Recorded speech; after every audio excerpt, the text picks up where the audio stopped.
Hello dear friends, welcome to Vocational Education Agriculture। माटी और स्थान प्रमुख प्राकृतिक घटक हैं। जलवायु में कई कारक शामिल होते हैं जैसे तापमान, वर्षा, वायुमंडलीय आर्द्रता, ऊंचाई हवा और ओलावृष्टि, जो ज़्यादा फूल फसलों को नुकसान पहुंचाते हैं।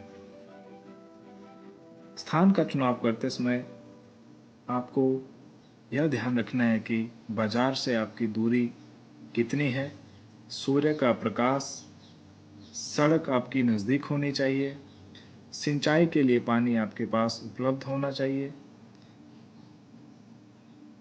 और लास्ट में फसल के आर्थिक उत्पादन के लिए आसानी से उपलब्ध श्रम और परिवहन की सुविधा भी आवश्यक होती है। तो उसके बाद हम देखेंगे optimum conditions for the cultivation of flower crop. फूल फसलों की खेती के लिए अनुकूल स्थिति क्या रहती है। तो इसमें जो कंडीशन सबसे पहले तो आपके टेम्परेचर के ऊपर डिपेंड करता है कि जो आपके फ्लावर्स हैं उनमें कितने तापमान सहने की कैपेसिटी होती है। तो उसमें आपके पास बोलता है कि इसमें अबव 40 डिग्री सेल्सियस कुछ एक फ्लावर्स होते हैं जिनके लिए 40 डिग्री का तापमान चाहिए होता है, जैसे कि चिलोसिया है, अमरनाथ, कुचिनिया, ग्लाडिया, जीनिया, लिली, कॉस्मोस इत्यादि। इन फूलों के लिए 40 डिग्री तापमान चाहिए होता है।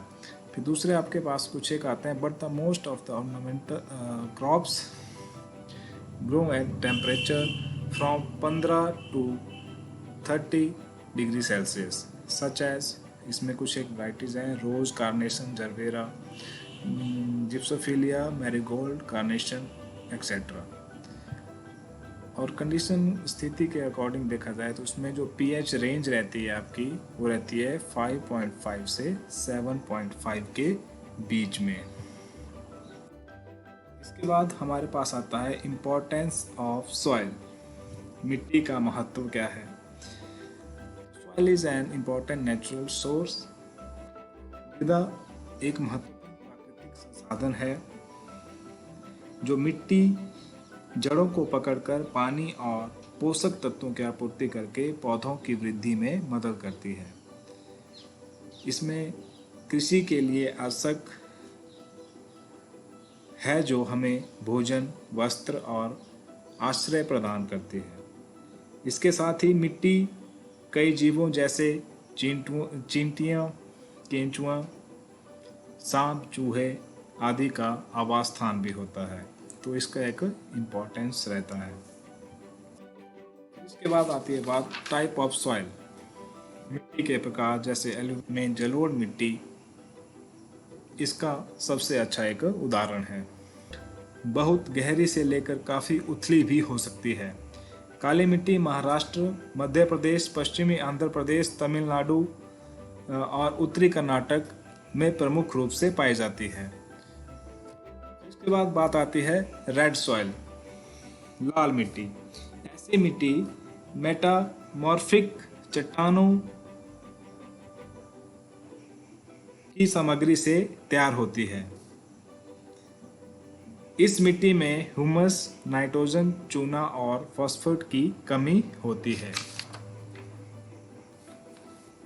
ये तमिलनाडु, कर्नाटक, आंध्र प्रदेश, मध्य प्रदेश के पूर्वी हिस्सों, बिहार, पश्चिम बंगाल और राजस्थान के कुछ हिस्सों में पाई जाती है।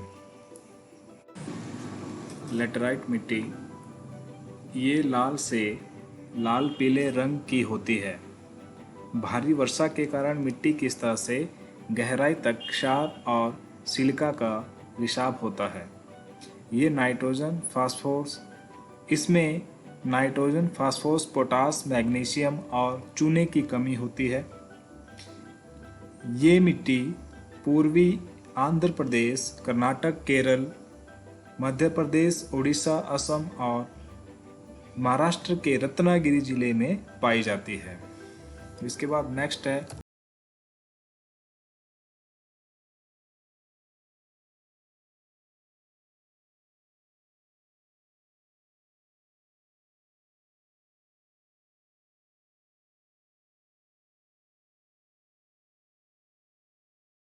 कम वर्षा वाले क्षेत्रों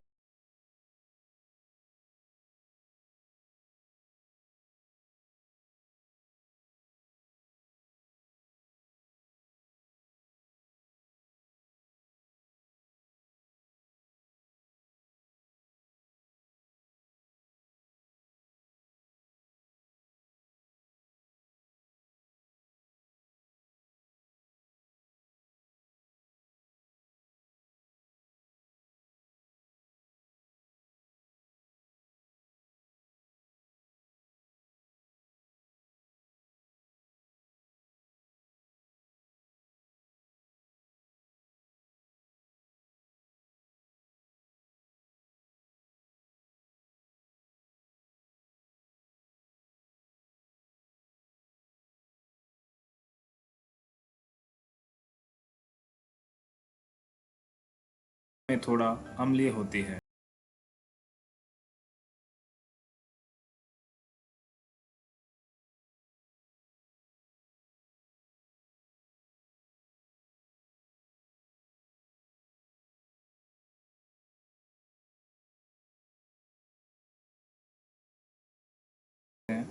ऐसी मिट्टी आमतौर पर उपजाऊ और जल निकासी में खराब होती है।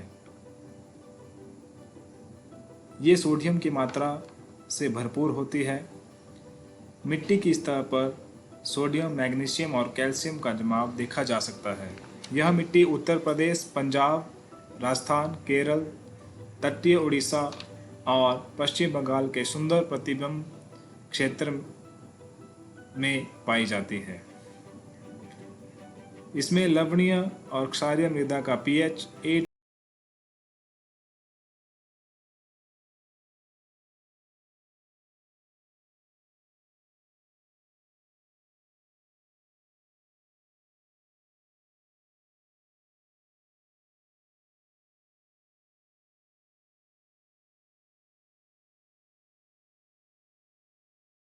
और काले रंग की होती है। मिट्टी का अत्यधिक गीलापन